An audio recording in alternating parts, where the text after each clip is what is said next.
It was a very tough time. My mom had just lost my dad, and she came to live with me for a couple of weeks, and I had no idea that my mom had any thing going on mentally or physically. She was just a normal mom that that I grew up with and been around my whole life.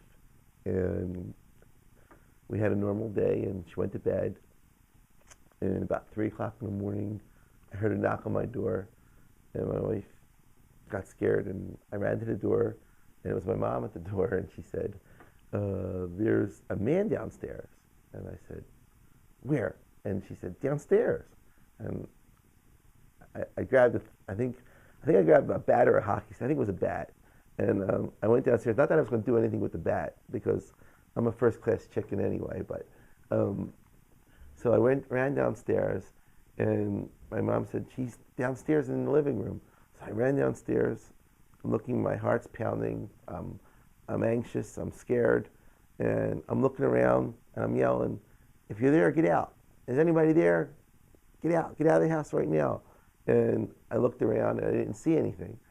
And my mom's saying, "He's right there. He's right there." And I'm looking, and I'm saying, "Where, Mom? Where is he?" And she said, "He's right there." And she points to the table. And on the table, there was a magazine. And on the magazine was a picture of a man. And I looked at the picture, and I looked at my mom, and I said, "That's the guy?" She goes, "Yes, that's him." And I just froze for a minute, and I was like, "Okay." And I looked at my mom, and I told her that I would make sure the man would leave, and it would be okay. And I reassured her, and she kept saying, "You have to get him out of the house. You have to get him out of the house." And I got the magazine, and I walked him out of the house, and the magazine I threw in the trash.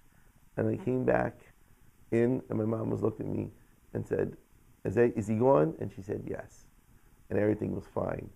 And at that moment, I realized my whole life with my mom had changed, because up until that minute, I didn't know anything was different with my mom until the awakening of sundowning at 3 o'clock in the morning.